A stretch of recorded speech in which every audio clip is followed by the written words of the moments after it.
Estamos a 2.500 metros sobre el nivel del mar. Es un clima agradable. Es el valle de Cochabamba, justo en el centro de Bolivia. Aquí en este lugar, en Cotapaxi, van muriendo siglo tras siglo las colcas, que son testigos silenciosos de una civilización que comprendió que almacenar y preservar las cosechas era esencial para preservar la vida del futuro.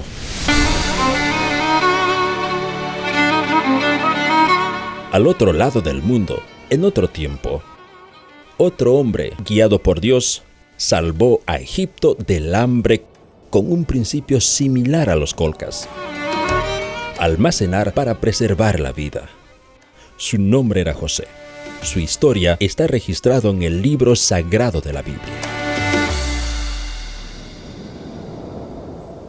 Yo me pregunto, ¿por qué dos civilizaciones separadas por océanos y siglos compartían este mismo diseño? Hoy descubriremos que estos graneros no solo almacenaban alimento, sino que estos conservaron un mensaje eterno para nosotros hoy día. ¿Qué son las colcas o culcas? Son silos o almacenes construidos por los incas para almacenar alimentos. Estos silos son cilíndricos, construidos de piedra y barro. Miden aproximadamente entre 1.5 y 3 metros de diámetro. Sus techos son de forma cónica. Se usaba generalmente de paja. Estos silos se construían en terrazas. Tenía que ser en zonas elevadas para aprovechar el clima frío y seco, que era esencial para conservar alimentos. Cada una de estas colcas puede almacenar de 1.2 a 2.5 toneladas de alimento. Esta pequeña abertura, que parece una ventana, proveía de ventilación natural para evitar los hongos y la humedad. ¿Qué se almacenaba en estos silos? Se guardaba maíz seco, se guardaba quinoa, que es el grano de oro andino, carne deshidratada, que se conoce como charqui, y el chuño. Esta es una papa. La papa es originaria de los Andes de América del Sur. Para los incas, la papa era más que un alimento, era un símbolo de riqueza y un alimento esencial para la supervivencia y el sustento del imperio. Pero ¿cómo podrían conservar la papa para las épocas donde no caía lluvia, siendo que la papa en un 80% es agua? ¿Cómo conservaban los incas este tubérculo? Esto es muy interesante. Primero, llegaban los meses fríos, ellos congelaban la papa por varios días. Luego lo exponían al sol para el proceso de deshidratado. El resultado es este: una papa congelada y deshidratada. Se llama chuño en el dialecto andino. Este producto ya no estaba expuesto a ningún proceso de putrefacción.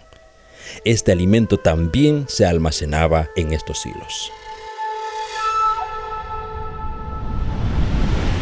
Pero como ustedes pueden ver, aquí se construyeron más de 1.000 colcas o silos en una extensa zona que cubre más de 30 hectáreas. Pero ¿para qué construyeron tantos silos o almacenes? Había varias razones. Primero, era para la supervivencia. En toda la región andina, que viene desde el Ecuador, Perú y llega hasta el centro de Bolivia, incluso hasta el norte de Argentina, las heladas y sequías eran comunes. Los incas debían proveerse de alimentos para estas épocas, que a veces eran años de escasez. Ellos guardaban alimentos aquí. También el imperio inca usaba estos graneros para alimentar a sus ejércitos que iban en expansión de territorios. De aquí se sacaba granos para alimentar también a los trabajadores del Estado. Había una frase que supuestamente se manejaba entre los líderes quechuas que decía: el que tiene el grano tiene al pueblo. Eso significa que quien controlaba la comida controlaba al imperio. En pocas palabras, Estas colcas son parte de una red alimentaria que sostenía a miles de personas durante las campañas militares, festividades o tiempos de sequía. Al otro lado del mundo, por supuesto en una época anterior a esta, sucedía algo muy similar a esto. En el libro de Génesis capítulo 41 se relata la historia de un faraón de Egipto que tuvo un sueño singular. Dios le revela el significado del sueño a José, hijo de Jacob, y él al faraón. El sueño era un anuncio de lo que vendría sobre la tierra. Le dijo que lo que estaba por venir eran 7 años de gran abundancia y luego 7 años de hambre. El faraón se asustó al escuchar 7 años de escasez. Eso significaba que no iba a llover, que el ganado iba a morir, que no iba a haber cosecha, habría hambre. ¿Qué se tiene que hacer para sobrevivir esos 7 años? Le preguntó a José. José en ese entonces era un esclavo, pero tenía ciertas habilidades administrativas, al igual que su padre Jacob. Era muy bueno con los negocios. José, inspirado por Dios, le aconsejó: haga esto, faraón. Ponga gobernadores sobre el país y que el pueblo dé la 5ª parte de sus cosechas en toda la tierra de Egipto, en los 7 años de abundancia. Y junte todo el alimento de estos buenos años que vienen, para que haya provisión para el país. Esto le pareció una estupenda idea al faraón. Ese trabajo de recolectar y almacenar y proveer todo lo necesario para tiempos de escasez estaba a cargo de José. A partir de ahí, José pasó a ser la principal autoridad de Egipto después del faraón. Para almacenar estos alimentos, José mandó construir silos, graneros de adobe que eran estructuras con muros gruesos con techos inclinados con suficiente ventilación. También mandó a excavar depósitos subterráneos debajo de los templos y palacios, donde se guardaban en vasijas que eran selladas con arcilla húmeda. Egipto centralizó el almacenamiento y su distribución de grano.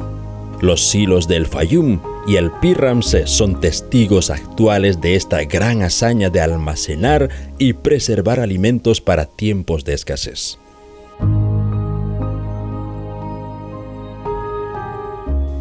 Durante los 7 años de abundancia, José acumuló granos como la arena del mar, dice Génesis 41-49.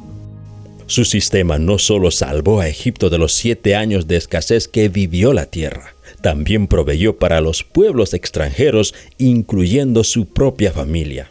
Al igual que el imperio inca, los egipcios tenían el grano en abundancia. Y quien tiene el grano, domina el imperio, decían los quechuas.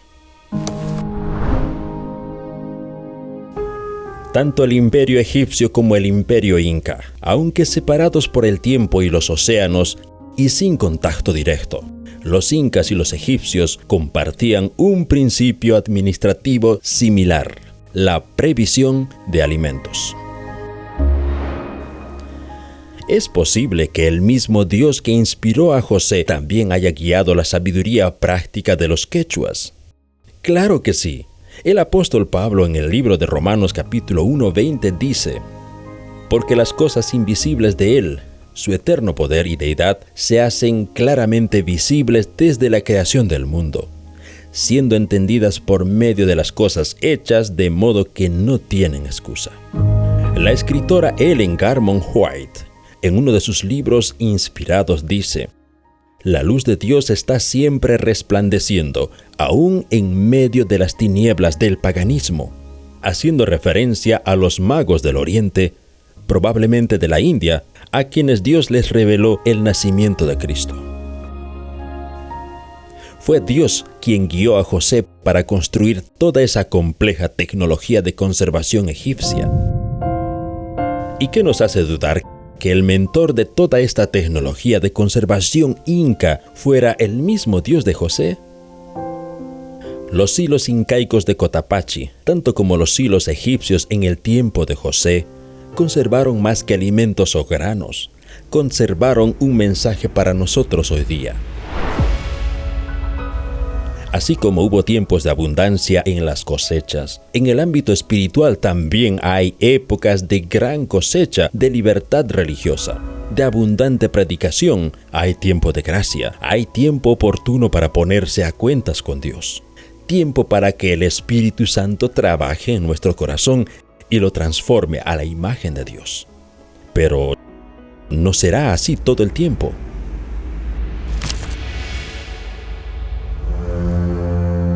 El profeta Juan predice una gran crisis alimentaria en Apocalipsis 6:6.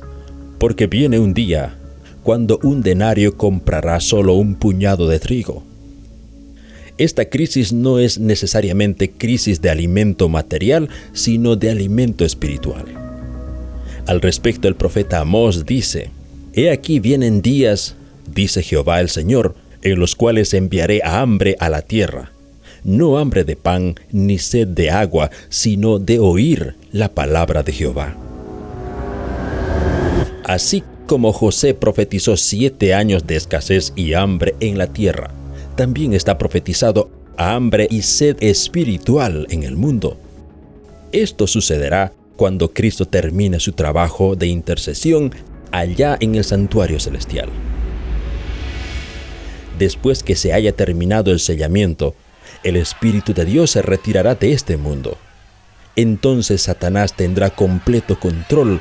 El hambre de oír la palabra de Dios se sentirá, pero será en vano. Muchos querrán pagar para oír una palabra de consuelo y esperanza. ¿Saben por qué? Porque en ese entonces se estará derramando las plagas sobre la tierra. Allí es donde su dinero no valdrá nada. Querrán pagar por un predicador para que les hable un mensaje de consuelo y esperanza, pero el tiempo de gracia ya se habrá cerrado. Aquí es cuando el profeta Amós dice: Irán errantes de mar a mar, desde el norte hasta el oriente, discurrirán buscando palabra de Jehová, y no la hallarán. Estos son los tiempos de escasez que se vienen. El consejo directo de Dios para este tiempo es prever.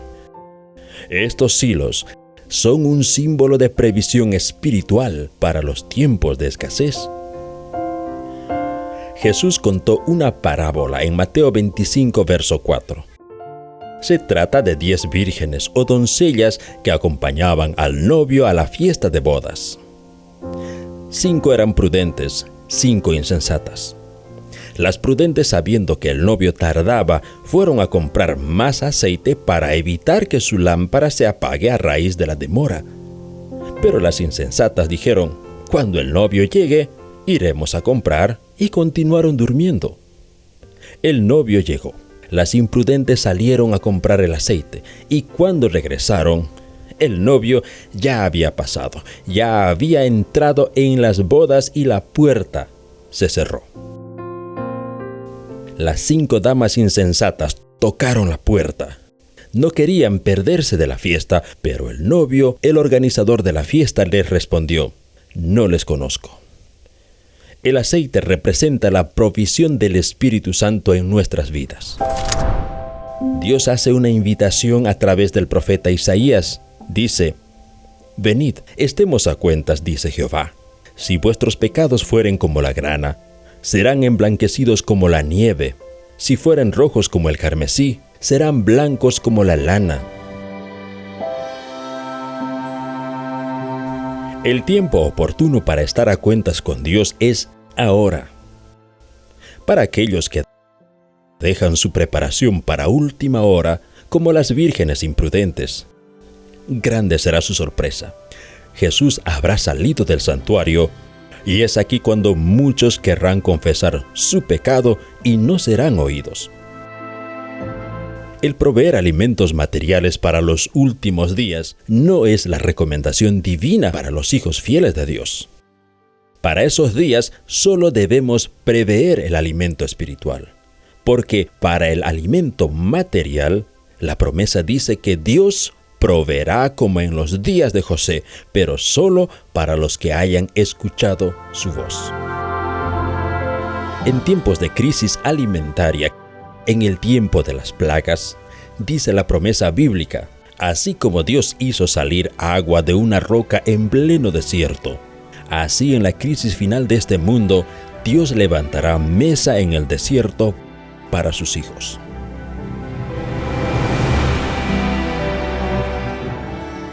Estas colcas de Cotapaxi y los silos que mandó construir José en Egipto nos hablan desde el pasado. Nos enseñan que debemos prepararnos espiritualmente, ponernos a cuentas con Dios, aun cuando el tiempo es oportuno. En el próximo programa, estaremos en uno de los sitios más espectaculares del planeta, donde podremos tener una pequeña idea de lo que es el mar de vidrio mencionado en Apocalipsis 15. Estaremos en el salar más grande del mundo, el Salar de Uyuni. Allá nos reencontramos.